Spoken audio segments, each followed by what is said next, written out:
If you want to be the best, you got to beat the best, and the best is blessed, baby. All right, gentlemen, we've been over the rules.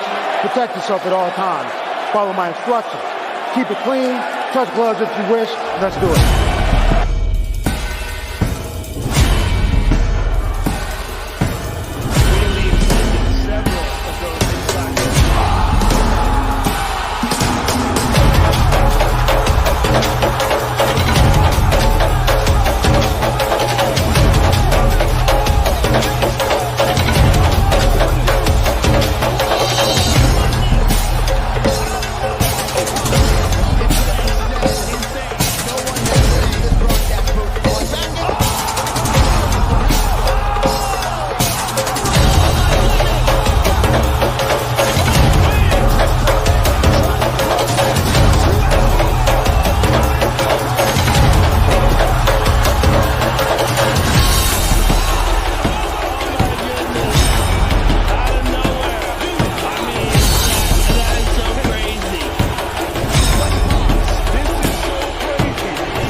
Straight Talk MMA, hosted by Zay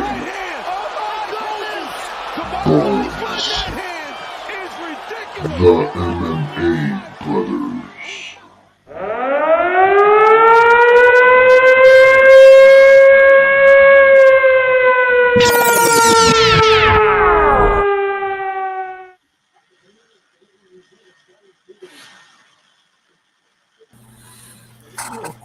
Good evening, everybody. Welcome to another episode of Straight Talk MMA with the MMA Brothers.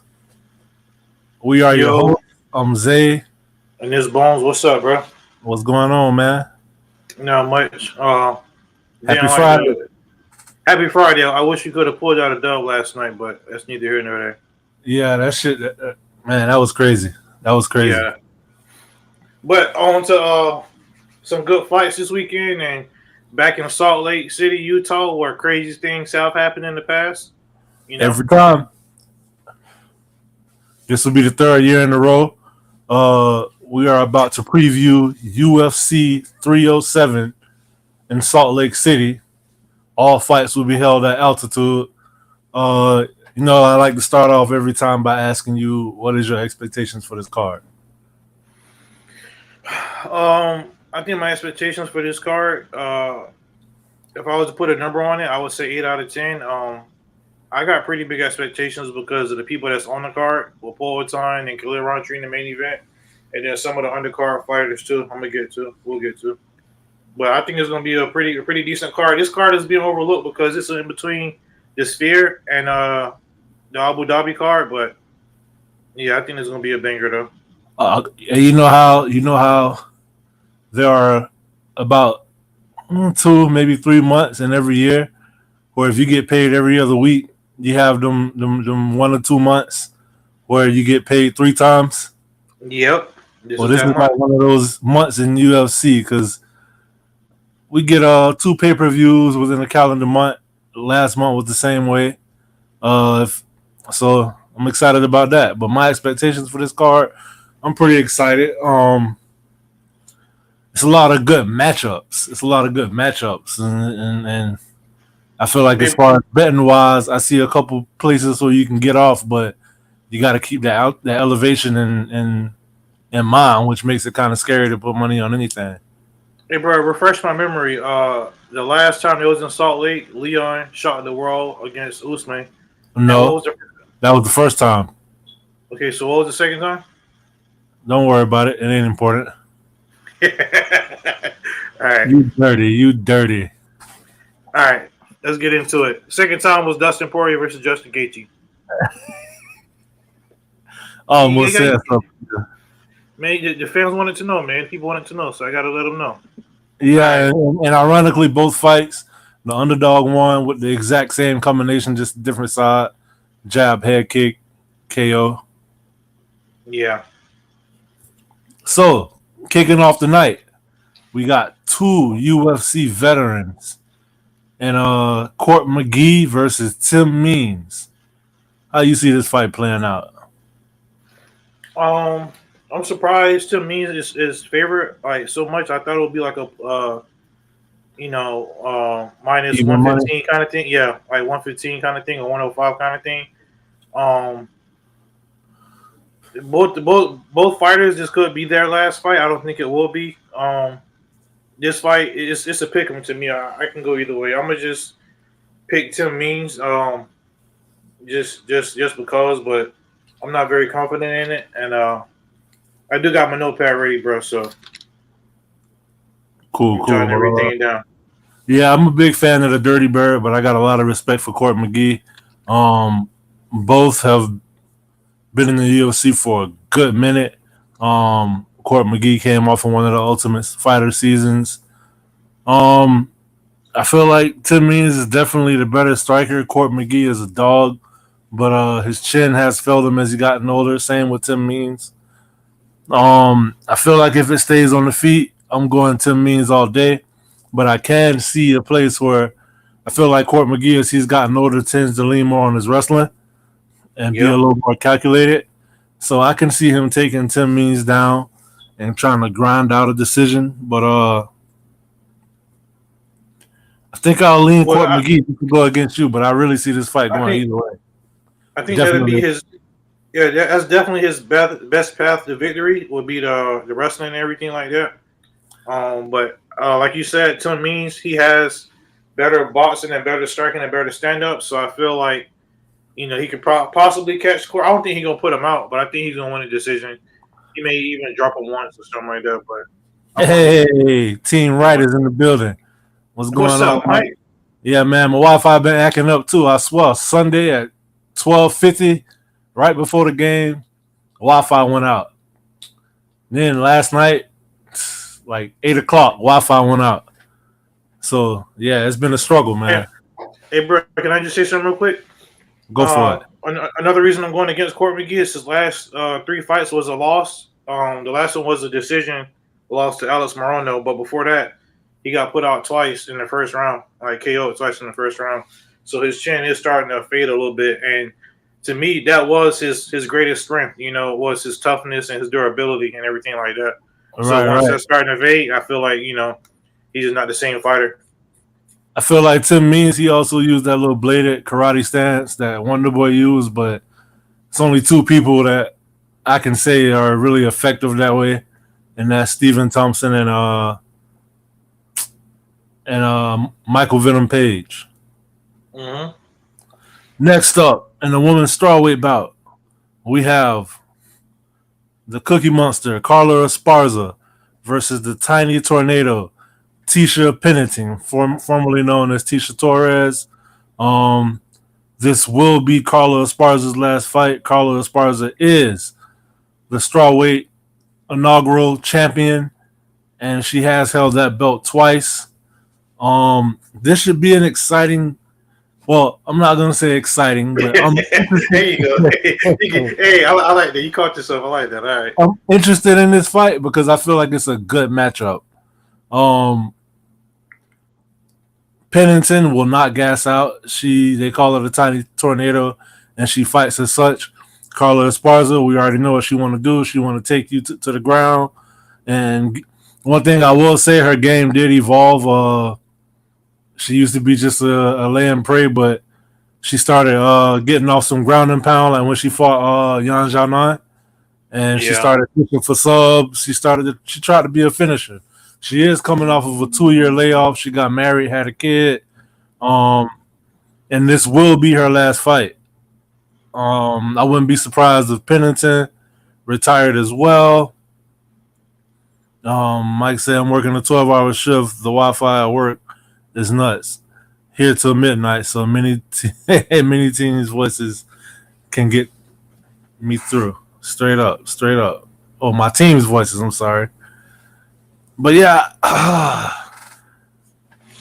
I don't see the odds on this, but I know Pennington is the favorite, but I'm gonna go Carla Esparza.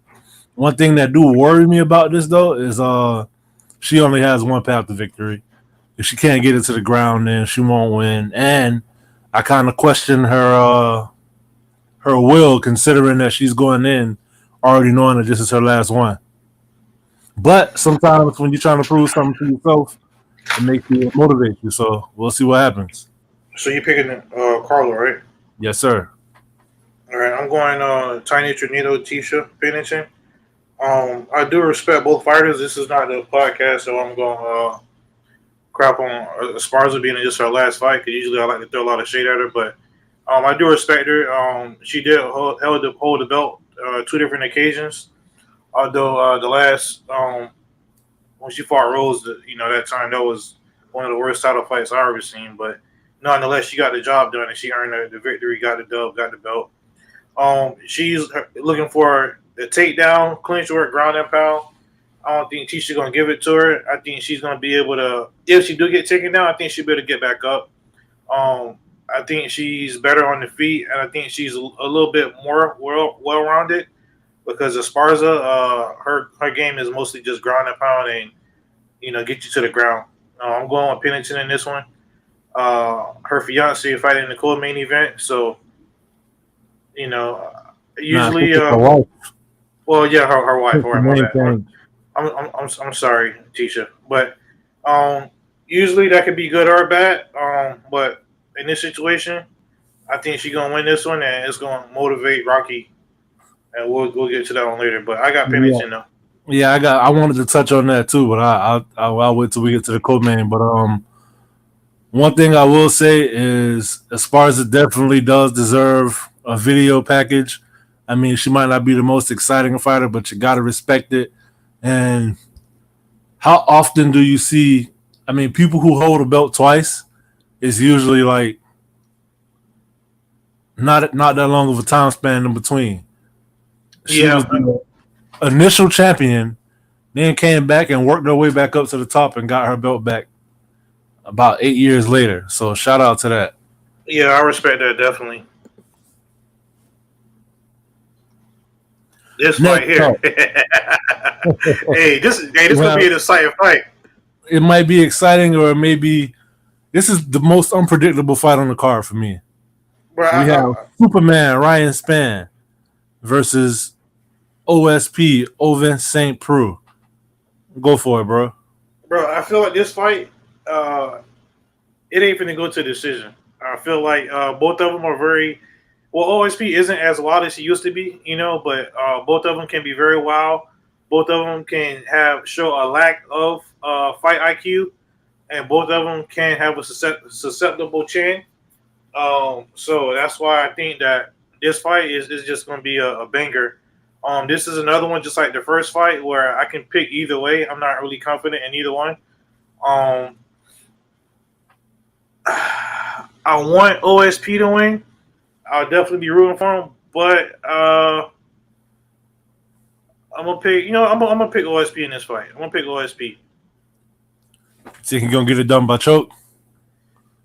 Yeah. I see Ryan Spann dropping OSP and then going to the ground, and OSP doing some kind of reversal or something, or something, and getting Ryan Spann in a submission. Ryan Spann, he does have talent, but he's shown lack of fight IQ before.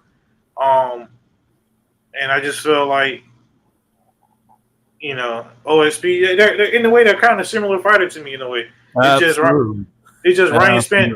Ryan Spann is a younger version of OSP, and he hasn't reached like the upper echelon of the light heavyweight division, because you got to remember OSP did fight for a belt against John Jones and took him to a decision. You feel me? So, but yeah, I'm going OSP in this one though. For OSP's last fight, I believe it was Kennedy and Zechiku. Yeah. And that was a fight where he got gassed, extremely gassed. Nobody thought that was going to a decision, and it did. Ryan Spann, I believe his last fight was against the imitation Anthony Smith.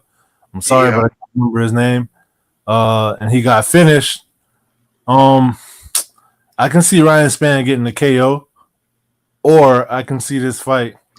I could see him following OSP to the ground, like you said, and getting subbed. Or I could see both men gassing out in the early second round and just having a staring contest. Like, yeah. there's absolutely no way I can predict this fight. I have no idea what's gonna happen. It could be fireworks or it could be a snooze fest. It'll definitely be fireworks in the beginning, but who knows? Both men may come out and try to pace themselves. So I don't know, but I'm gonna go Span for the KO. Man, OSP ain't got many much left in him, to be honest with you. So Yeah, this could very well be his last fight as well. Bones called dude slow as fuck. I know a lack of fight IQ means. Yeah, but you know, I try to be respectful for all these fighters because they're doing something that I'm not doing. We're just getting in the octagon fighting. So I don't right. You know, say But slow. But yeah, we can talk like that. Yeah. So yeah, man, I wouldn't touch this fight as far as money wise because anything could happen.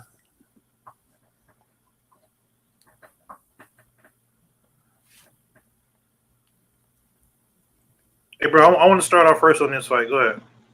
All right, go ahead.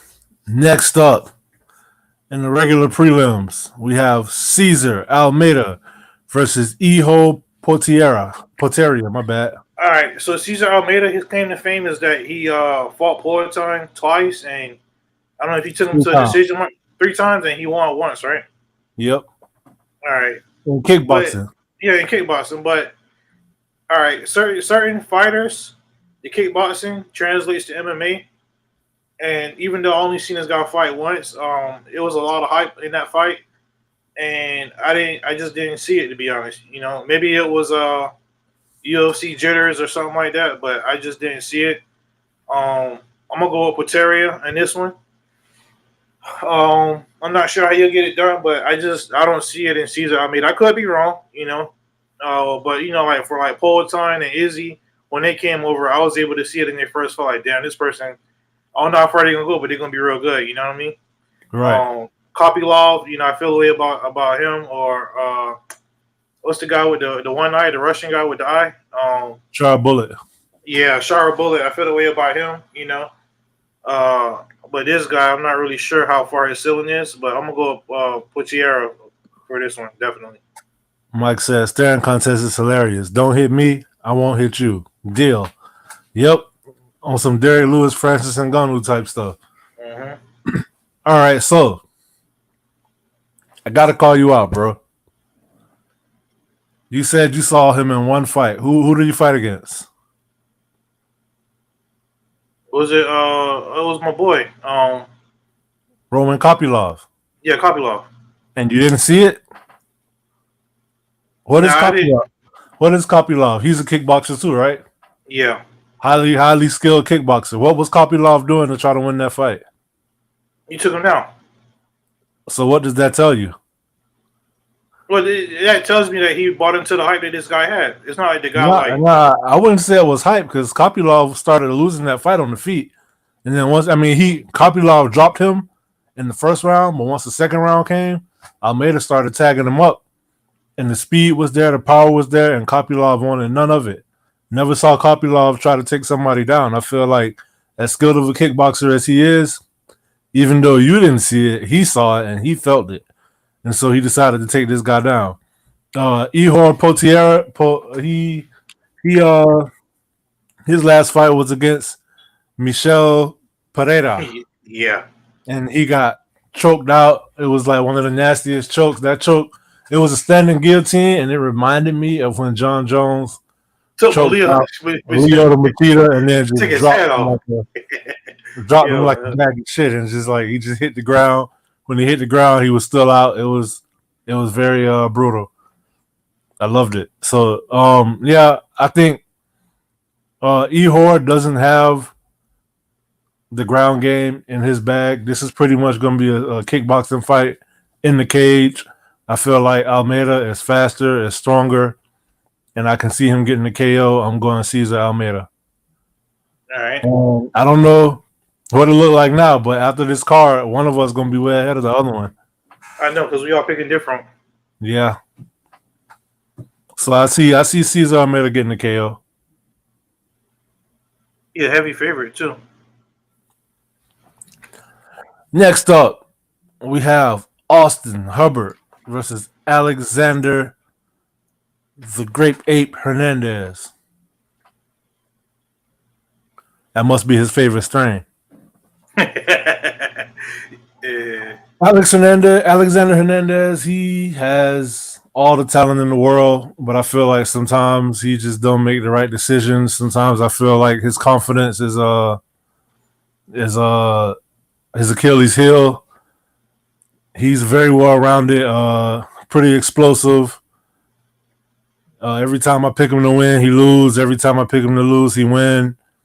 I feel like there was a lot of hype around him, and then he fought Cowboy. Oh man, you took my point down, bro. Cowboy destroyed him. He hasn't really been the same since. And I was pretty happy for Cowboy because he was being pretty disrespectful. And at that time, Cowboy went on a run, but nevertheless, this ain't about Cerrone. This is about Austin Hubbard and Alexander Hernandez. Thought it's Austin Hubbard. I feel like he's more well-rounded. I feel like he's more of a vet. He's been in there with everybody. He's seen it all. And I feel like one thing that's going to get him through this fight is his durability. I feel like Alexander Hernandez may come out hot, and then if Austin Hubbard doesn't go away, he'll start to fade. And I can see Hubbard pulling off a comeback victory. So you got Austin in this one? Yeah, and let me just add this. This fight, as far as stakes and like what it means to the lightweight division, means absolutely nothing. Oh, but it means a lot for Alexander, though. Yeah. This means a whole lot for Alexander, boy. He need this, boy. He need this one back. My bad. You done, bro? Yeah, go ahead. Alexander, he came on real hot with the KO of Dariush, and he was looking real good, and then he fought Cowboy, and all the momentum just went to hell, basically. I'm picking Austin in this one. I feel like he's more durable, like you said, and I just feel like Hernandez, his confidence isn't there. He done switched fight camps and went back, about maybe two or at least 2 times, maybe 3 times in his career. So I feel like they're just kind of showing a little instability in his case anyway, because he's trying to find that confidence again. But I'm going to go Austin Herbert definitely on this one. I might actually pick this one in the parlay. So far as looking like this one and the Tisha Pennington fight, I'll definitely begin in the parlay. So you want to go over 2.5 for the Pennington fight? Yeah. Yeah, I feel like that's a real safe bet. Yeah, man, I guess that's pretty much it for this fight. We both on Austin Hubbard's side, so that probably means Alexander Hernandez is going to win. Next up, women's strawweight bout. We got ranked number 6, Marina Rodriguez versus Isman Lucindo, ranked number 14. Marina Rodriguez definitely want to keep it striking. She's tall for the division, long. Her last fight was against Jessica Andrade. It was a pretty good fight. Really close on the judges' scorecards. I feel like that last takedown that Andrade got pretty much cemented her victory. Marina Rodriguez definitely getting up there in age. She's been around for a little minute. Isman Lucindo, she's one of the newer faces to the strawweight division. She definitely has the power. I feel like she has the speed advantage. And she definitely has the grappling advantage. I feel like Marina Rodriguez kind of struggles when people put her on her back. And she's going to have to use her range, keep it a long-distance striking contest. She can't go speed for speed or power for power. But I do believe that she has that veteran savvy. She'll be a little more technical, whereas Lucindo is a little more explosive. I can see Marina keeping a distance and just piecing up Lucindo, but if Lucindo get on the inside, I could see her definitely, because she's going to come forward. So she may push Marina up against the cage, where she won't be able to use her reach as well, as she would be like an open space. And could possibly take her down and ground and pound her. I don't see this fight being finished. If I had to pick, I'm gonna go with the youth, and I'm gonna go Lucinda. This is a kind of hard fight to pick too. Shout out to Rodriguez for being number 6 and fighting number 14. A lot of these fighters say they'll fight anybody, but what they really mean is anybody above me. Yeah. This fight is very hard to pick. I can see it going both ways too. I feel like that's the theme of the card.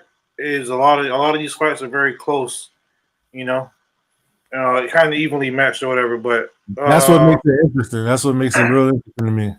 The curiosity of what's gonna happen. Yeah, same here.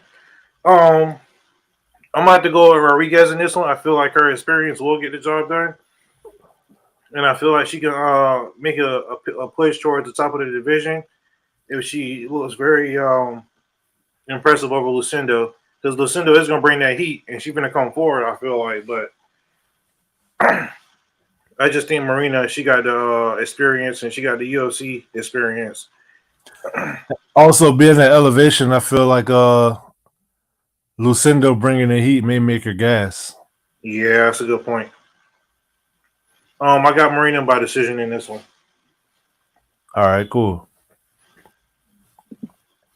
Next up, in a welterweight bout, we have ranked number 9, Stephen Wonderboy Thompson, 41-year-old Stephen Wonderboy Thompson, versus Numancer Joaquin Buckley. Go ahead, bro. How you see this playing out? Oof. Man. You don't want to do it, but you feel like you have to, right? I think I kind of feel like Wonderboy might knock him out, but Joaquin, he definitely finna try to. He's not gonna stay with Wonderboy. He want us to think that he's gonna stay with Wonderboy and try to knock him out, but he's gonna play this real smart and he's gonna try to take him down and stay like use ground and pound and keep him in his guard, or not keep him in his guard, but I feel like he'll be in Steven's guard or whatever. And it can kind of lead to like a slow-paced fight, but if I had to pick, I'm gonna go with Stephen Wonderboy. I feel like he can knock him out, honestly. Yeah, that's how I feel too. Stephen Thompson brings something to the table that if you never fought him, then you've never seen it. Like you. Yeah, hold on, brother. Can I just say one thing? If you remember, Buckley's last knockout loss came by via head kick. And he's very short too, and he's gonna be the much shorter fighter. And I don't know if he's gonna be able to find his range too. Yeah. Stephen Thompson brings things to the table that you've never seen before. His stance is awkward. He got that bladed karate stance, always bouncing on his toes, cardio for days. And his style, he don't take a lot of damage, so he don't look 41. But all of his losses come from people grappling him. Nobody wants to stand with him. Last time somebody stood with him, it was Kevin Holland. Joaquin Buckley, I really, really respect Joaquin Buckley. I'm a big fan. I feel like he's just now starting to get the recognition he deserves. And if you listen to his story and the way he got into martial arts and how he don't have no head coach, I find that really impressive, considering that. And looking at all the success he's had, everybody thought Vicente was going to piece him up. He didn't. Everybody thought Ruzaboya was going to piece him up. He didn't. He showed that he has layers to his game, and I feel like he's constantly improving. He's very explosive, very fast. I just don't think it's a good idea for anybody to stand up and make it a striking match with Stephen Thompson. I do believe Wonderboy makes it hard to shoot in on him with all the angles that he cut and whatnot. But I do believe Joaquin Buckley can get it done. That being said, in order for him to get it done, he's going to have to close the distance. Stephen Thompson throws punch-kick combinations better than anybody. I don't know. This one is a hard one for me to pick. I'm kind of leaning towards Buckley.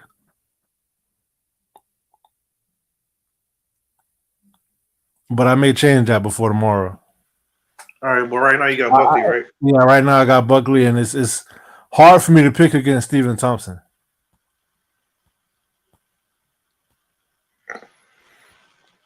Bro, I feel like this fight is tailor made for Wonder Boy. Well, I shouldn't say tailor made because it's not tailor made because Buckley gonna try to take him down, but I feel like Wonder Boy, he definitely should be able to find that range and get him with a head kick. A sidebar too. I don't know what the UFC is doing, bro. They should make Wonder Boy versus MVP, man. I don't know what they're waiting on. Neither one of them want it, and they both think it'll be a boring fight. They said that? Yeah. Oh, there you go. Never mind. They both got the same style. Like we want it as fans, but they're both counter fighters, so they're just gonna stand around dancing, waiting on the other person to get off first. All right, I respect that. And now we get to the main card where we have rank number 2, Ketlin Vieira versus rank number 3, Kayla Harrison. Ketlin Vieira usually tries to be the bully in all of her fights. She's pretty big for the weight class. She's tough. She got pretty good striking. Black belt in Brazilian Jiu-Jitsu, extremely well-rounded. I feel like a lot of people sleep on her. I feel like she's a threat when it comes to finishing, which you don't really have a lot of in the women's divisions, but she's definitely a finisher. She's been so close to the title so many times, would always lose that fight to get her the title shot. And Kayla Harrison, the best American judoka in the world, won the gold medal in Olympic judo not once but twice. No other American male or female has ever done so once, let alone twice. Kayla Harrison, 17-1. She got plenty of finishes. There's no question in what her game is. She's gonna come, pressure you, grab a hold of you, throw you to the ground, and either look for a sub or ground and pound you. She has some vicious elbows. I feel like this is the best pickup from the PFL that the UFC could have added to the women's division. Thing is, she's only had one fight in the UFC. That was against the aging Holly Holm. Kayla Harrison is definitely impressive, but something just tells me that she shouldn't be as big of a favorite as she is. And I'm going to pick Kayla Harrison, but I would not be surprised if Ketlin Vieira shocked the world for the simple fact that, I mean, Ketlin is not going to be able to bully Kayla. I don't know how much this weight cut is going to affect her. It didn't show no effect in the last fight, but I'm wondering if Kayla takes. I don't think Ketlin is worried about being taken down because I feel like she has faith in her jiu-jitsu, but I feel like that could also be her downfall. Just that jiu-jitsu stubbornness, man, that is going to get her messed up. It could. But bro, I think it's crazy. Like, in a world where most MMA fans would say that you can't be a specialist in today's MMA, you see a lot of specialists sticking around, climbing to the top. Hell, a lot of them even got belts. Look at Marab, he's a specialist. Yeah. Look at Adesanya and the success he had. Look at Poatan, the success he's having. Look at Khabib. Look at Kayla Harrison. You get what I'm saying? A lot of these fighters are specialists still. Topuria is a boxing specialist. Yeah, but he's well-rounded. He got jiu-jitsu, too, for days. Thank you. All right, you set me up to give him a compliment. This fight is an easy money fight for me. I do think that Kayla, obviously, she has a chance, but a very small chance. I feel like the line is where it should be. I think Kayla is going to destroy her. She might even submit her in the first or second round. I'm on the Kayla Harrison hype train. Yeah, there is a little bit of biasness in there, but I'm all on the hype train. In a perfect world, she'll win this fight and then get a title shot and then probably get the belt. Maybe, I'm not sure. We'll discuss that when we get to the co-main event. But she definitely going to take her down. She's definitely going to be the bigger fighter. And I don't think that Kaylin is going to be able to submit her from her guard. So now, obviously, Kaylin got a better stand-up, but I feel like Kayla will be able to get her down, though, using her judoka skills. Hey, the UFC got 2 tournaments going on right now, and they won't call them tournaments. This one now, and what's the other one? In the light heavyweight division. Oh yeah, because Rockets and Magomed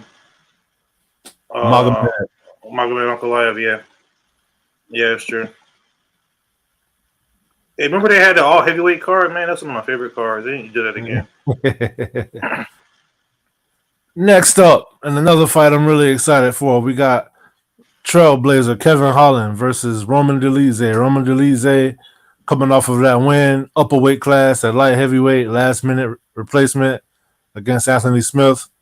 Kevin Holland coming off of the nasty submission of I can't remember who that was. Mikel, the one we just called Olashesha. Yep, there you go. Yeah, who also just got destroyed by Shara Bullet. Yep. Roman Dolidze is a marauder. Roman Dolidze does gas at times. He does have heavy power in his hands and feet. He has extremely devastating jiu-jitsu. First person I ever saw pull off a calf slicer in the UFC. It was a calf slicer / armbar / crippler crossface / you got to verbally tap. And he did that against Jack Hermanson, who was highly touted on the ground as well. So I see Kevin Holland getting the KO. Just as simple as that. He's slick. He's too fast.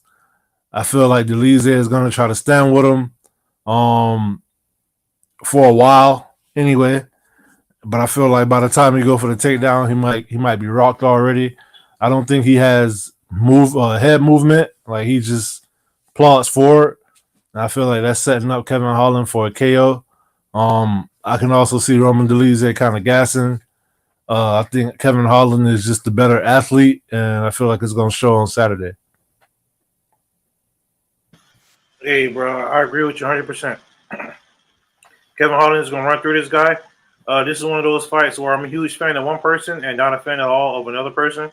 I don't dislike Dolidze. I'm just not a fan of him at all, And I'm a huge Kevin Holland fan. I would like to see Kevin Holland start him and put him out, or you either get a nasty submission like he did his last fight. But Dolidze is pretty durable, though. He did take a beating against Nasruddin Imavov. The Anthony Smith fight, I don't want to discredit Dolidze, but I feel like that was more so Anthony Smith not being where he needed to be in that fight, as opposed to Dolidze being where he should have been. I could agree with that. And Anthony Smith still gave him problems. Yeah. So I put a little asterisk. Not take no more short notice fights, though. Exactly. I'll put an asterisk by that. But yeah, Kevin Holland should destroy him.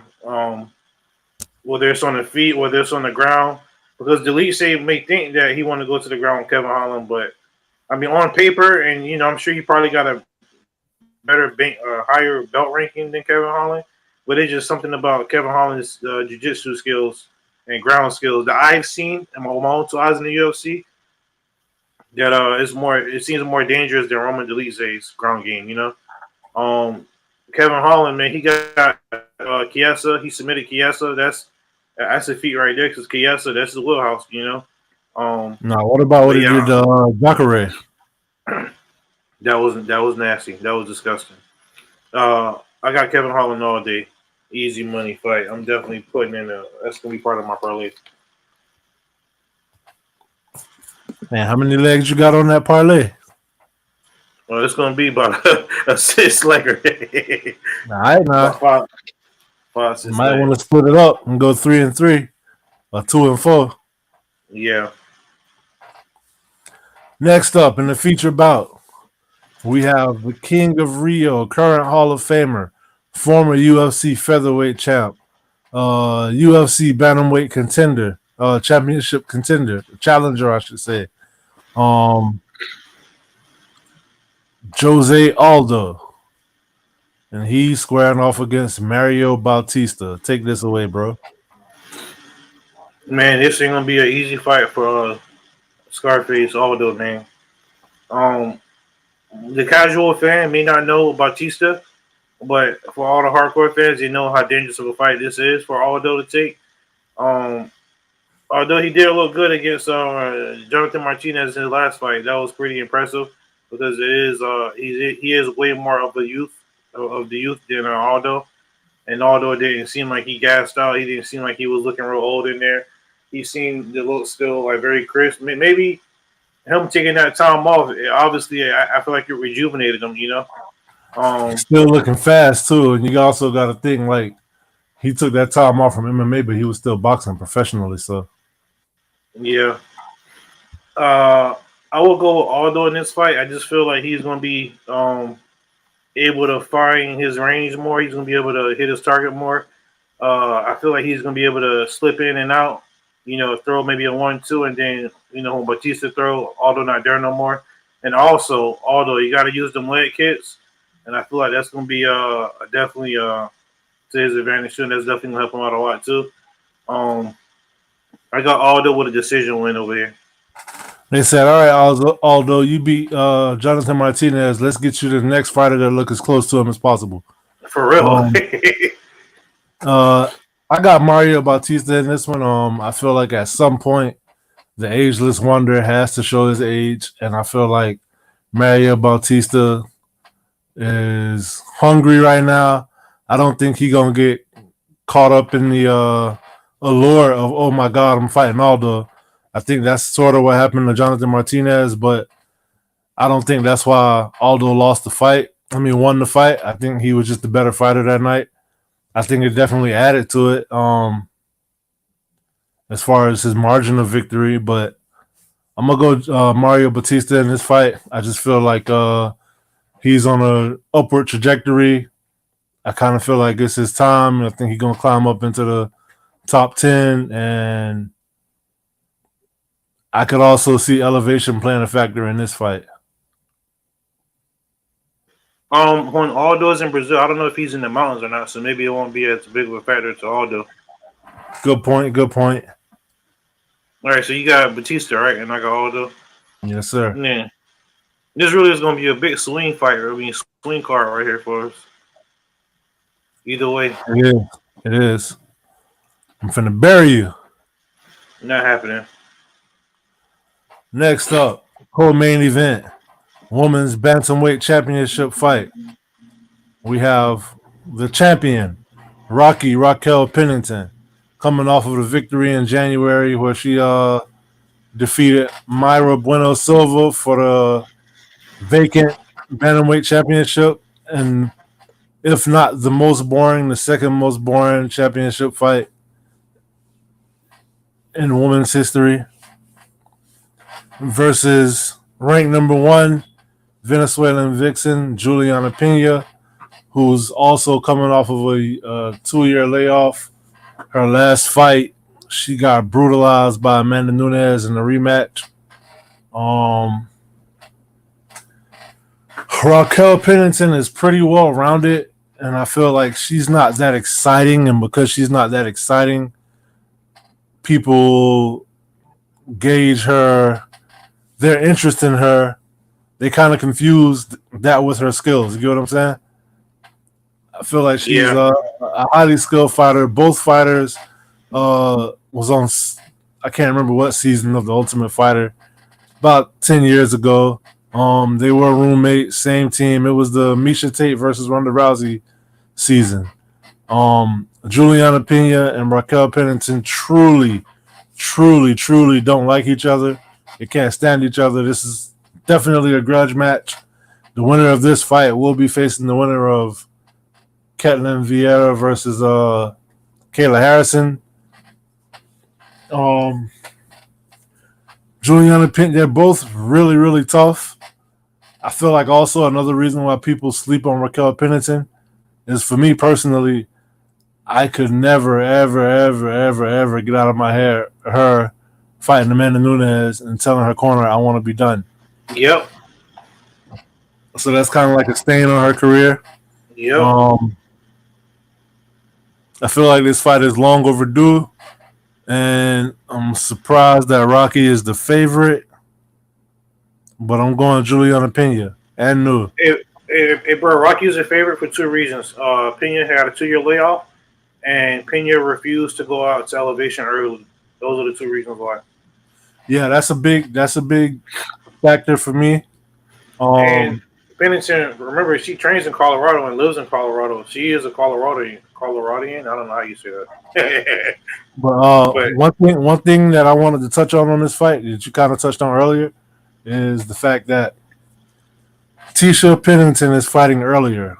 I feel like it's kind of a bad idea to have both fighters on the same card because her adrenaline is probably going to spike during Tisha's fight. I don't know how that's going to affect her, especially considering like whatever the results may be. So I feel like that's a big risk in itself. I do feel like that plays a factor in the fact that Juliana refused to come out early, and I feel like with her style, she's gonna need the cardio because she likes to come forward and push her pace. She kind of weaponizes her pace and tends to try to break fighters. I don't see Rocky getting the finish because I feel like Juliana is hard to finish. Although, of all people, Jermaine Durandamy choked her out. But Jeremy Randomly is a beast, and she's one of the best. Yeah, but I feel like striking. Yeah, so the fact that she beat her at her own game is what was impressive to me. I don't know if that was just Juliana sleeping on her ground game or what, but hey, where is JDR? She was supposed to fight last week in Paris. JDR. What happened? I have no idea. Man, I know she had a baby. Believe it or not. Yeah, I don't. We're not talking about that, bro. Stop it. Oh, she was one of my favorite. Lady can't bear children, dog. Like why you? Oh, I'm not going to touch on that, bro. She's one of my favorite. Why not though? What? I mean, we're because of her looks, bro. That's why it's kind of, But anyway, she's actually one of my favorite female fighters, and I wish that she would fight more. I was on her bandwagon pretty high, and I thought she was gonna beat Amanda Nunes, but that's neither here nor there.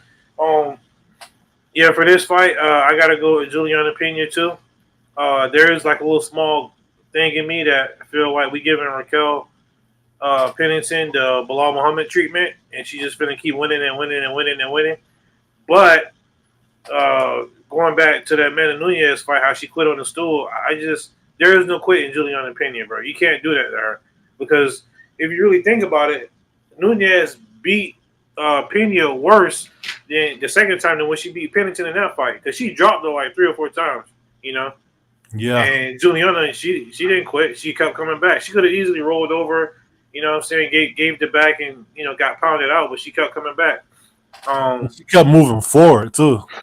Yeah, and I feel like that is her strength, and that is what is going to drive her to get this belt. She's just going to keep moving forward. She already don't like Raquel, and I just feel like she's mentally stronger than Raquel Pennington, and she just finna take that belt, and then she'll fight not Holly, but she'll fight Kayla Harrison next. And then maybe we get Amanda Nunes come out of retirement. Who knows? If Kayla win that belt, then I can see that. Yeah. But I'm also a huge fan of Juliana beats Kayla. Whoever beat Kayla Harrison, I can see Amanda coming back for that too. Well, the thing is, if Juliana, once she beats Raquel, she's going to immediately start calling out Amanda Nunes. I don't think she'll take the bait, and then she'll beat Kayla Harrison, possibly, and then I think Nunes will take the bait after that, But yeah, Pena, she's one of my favorite female fighters. Also, I'm excited for this one. She got that dog in her. How do you think she's gonna get it done, bro? I can see a sub or a decision.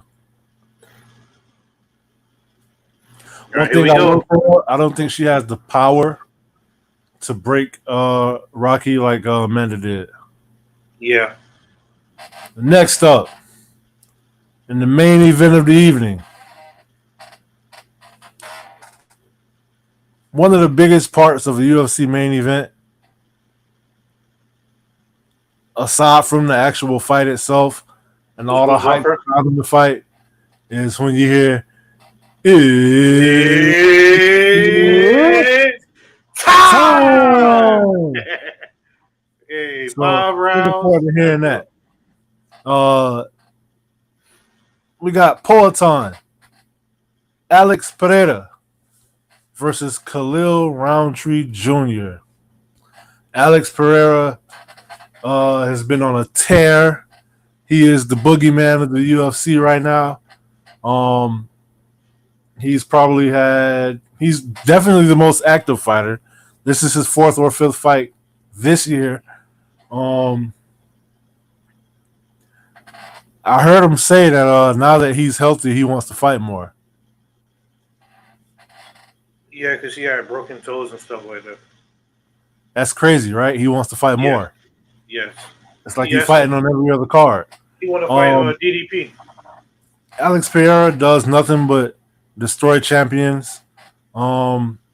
Defeated Israel Adesanya, defeated Sean Strickland, moved up in weight, defeated Jan Blachowicz, defeated Jamal Hill, defeated Yuri Prochazka twice.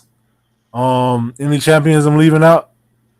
No, no. Strickland, only if you said Strickland. Yeah, I said Strickland. This is his first fight against someone who isn't a former champion in a minute. Khalil Roundtree Jr., definitely a heavy underdog in this fight. He's won 5 of his last 6 fights by knockout. He's on a 6-fight win streak. Very explosive, a lot of power in his hands. Coming back off of suspension, where he took a tainted substance, actually told on himself, and they sorted that all out, which I'm glad they did. Alex Pereira is the better technical striker. Khalil Roundtree Jr. never shot for a takedown in his entire career, not one time. Ever. Not one time. Alex Pereira, 100% takedown rate. He shot one takedown and he got it. One takedown, yeah. Dean, what's up, Dean? What's going on, Dean? If you don't pick Alex Pereira for a knockout in the first round, you're losing. All right, so yeah. I feel like people sleeping on Khalil Roundtree. A lot of people say he don't deserve it. He definitely earned his way here. I'm happy for him. I'm excited for him. I'm a huge fan of both guys. Huge fan. I love Khalil's humility, but as far as skill wise, I mean Pereira is just like the more skilled fighter. Khalil Roundtree keeps saying that he's gonna pull something off in the octagon that we never seen before. Like he got a trick up his sleeve. I don't know. He may pull something off we never seen before, or it may get him knocked out. This fight is definitely going to be fight of the night. It will not go to the decision. We won't need the judges. They might as well not even try to score this fight. I can see Alex Pereira winning rounds, but as the great Uncle Chael said, Khalil don't need to win rounds. He just need to win one moment. You feel me? Alex Pereira is human. We have seen him hurt on multiple occasions. Izzy knocked him out. If Izzy could knock him out, Khalil could definitely knock him out because he got them things, man. Like straight brutal knockouts, ground and pound, kicks from all kinds of angles. He could destroy your knee with an oblique kick. You land on the ground, he might just kick you in the stomach, kick you in the chest. He's very relentless, aggressive. His aggressiveness may get him caught. The only thing I really don't like that stacks the odds against him is the size difference. Pereira definitely will have the reach advantage. Reach advantage, Pereira. Power advantage. I'm going to come back to that. Speed advantage definitely goes to Roundtree. Durability, You can't really say. I'd say that's about even. Although you could say Roundtree is more durable because we've never seen him finish. Oh boy, I'm gonna go Poatan though. Hold on, bro. What? I wanted to ask you. Who do you think has the power advantage? Full time. Now, do you say that just because he's Poatan, or No, I say that because I've seen him knock people out in shorter distances. You know, like the first Yuri fight. If you really look at it, when he dropped him, it was a left hook. Yes, it was, but it was so close, bro. Like he didn't caught back or nothing. You feel me? I think he keep his hands low already. I know, and it looked like he just touched him and he just dropped. You know what I'm saying? Yeah. You know, but to counterback what you were saying Roundtree, I have seen him finish, which is why I'm leaning towards Poatan. I guess you don't remember, bro, but Ion Kudalaba, Johnny Walker. No, I don't even remember those fights happening. Both elbows knocked out Cole up against the cage. Yeah, I remember Johnny Walker doing that. I remember that. And then Kudalaba did the same thing. Real quick though, for Khalil Roundtree, anybody who trying to find themselves or who getting bullied or something like that, he's a good person to watch and listen to because he was getting bullied and that's how he got into MMA. He's a very impressive story. He was real fat and heavy and chunky, and he lost a lot of about 300 pounds smoking a pack of cigarettes a day. Turned his life around, got in shape. He's a very interesting guy. He's somebody I would like to have a conversation with. Have you seen the videos of him performing on stage, bro? At his rock concerts and stuff? Nah. Yeah, he was like real into heavy metal and stuff like that. It was crazy. But anyway, I just feel like what you said, Poatan and his distance and range, I feel like he'll be able to find that with Roundtree.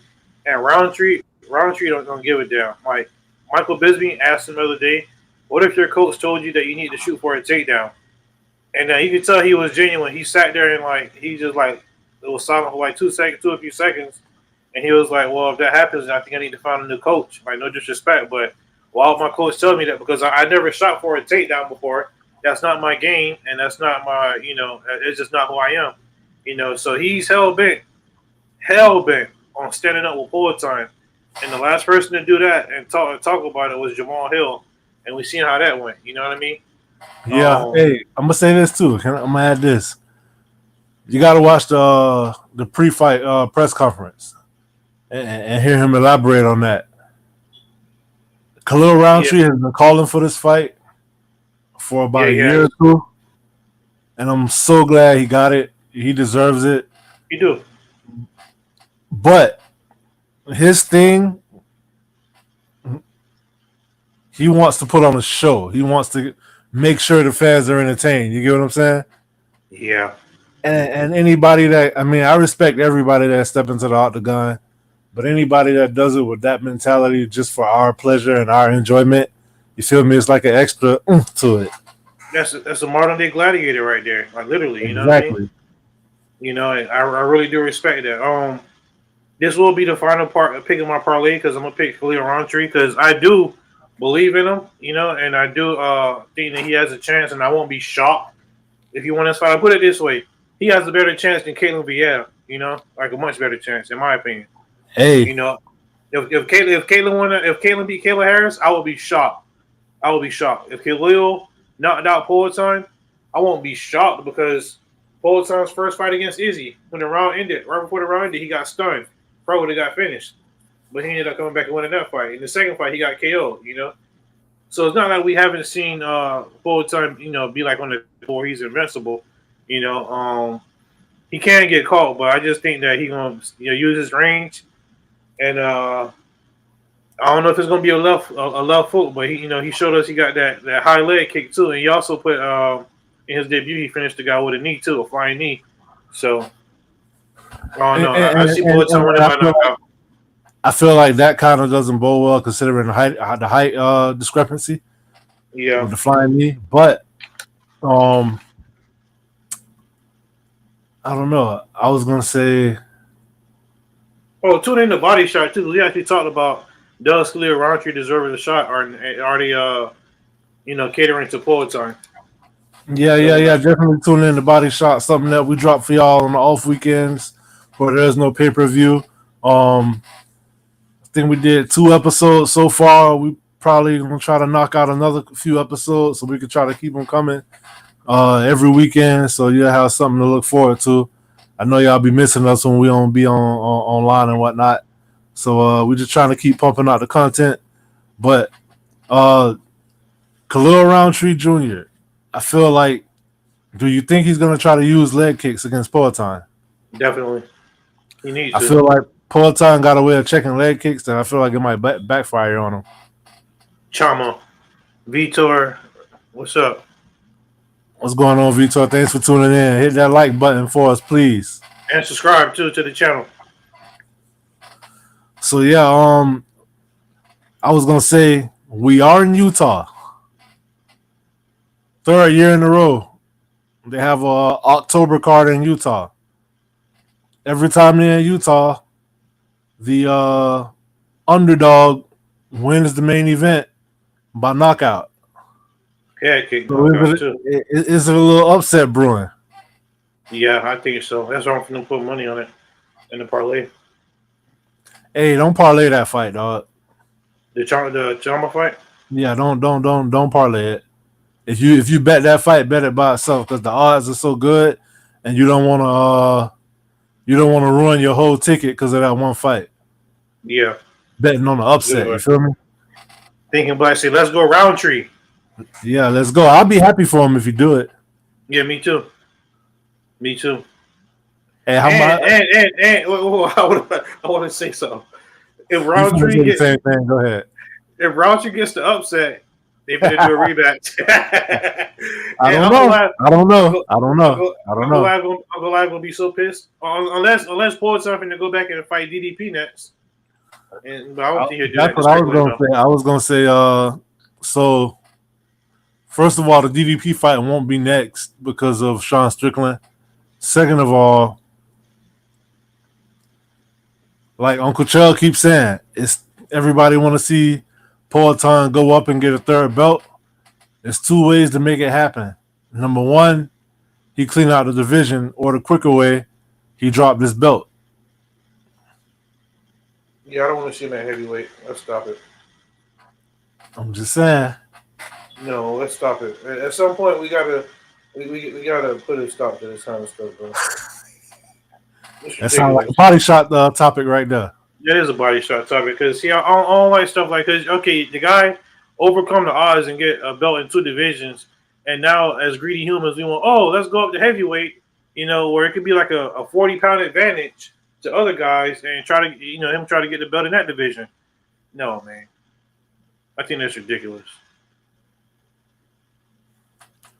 All right, well, that's pretty much it for this card. Hope y'all enjoyed the show. Tune in Sunday for the recap. Hey, this is exciting because you're guaranteed to see a finish in the main event. You're guaranteed to see a knockout. There is no way it won't be a knockout. So tune in, and I'm excited to see what's going to happen because somebody's going to go to sleep. You ever went night-night, nigga? All right, so that's pretty much it for our show. Anything else you want to add? No, we'll be back Sunday morning, 10 a.m. I believe, 10 or 11 a.m. Sunday morning, 10 a.m. I will be having football on in the back, just the volume down, because we got a London game this week, I think. I love those London games, man. I think Poetine will try the heavy division after beating Magomed if he wins Saturday. Hey, Vitor, what fight you looking forward to the most on this card? Yeah, Vitor, make sure you come back Sunday too for the review show, and you'll see me really put a beat on my brother in the point. What you up by 2 points right now? I'm up by 2 points. I'm going to bury you after this one, boy. Hey, Dean, what fight you looking forward to the most? I already know Thinking Black looking at Khalil Roundtree, hoping they can pull it off. And Trevor, you got to send us your picks too. Oh yeah, definitely. Hey, how did he do last time? I got a picture of it in the phone. I have everything up Sunday, all the results. All right, I'm Brazilian, so Alex, straight up, Shama. Come on, baby, let's go. All right, well that's pretty much it. We will see y'all Sunday. Enjoy the fights. Enjoy your weekend. Stay safe out there. Take care of all your loved ones. Cherish every moment with them because you don't know when it's gonna be your last. And take care of yourselves. All right, later. Ladies and gentlemen, this is the main event of the evening. And now,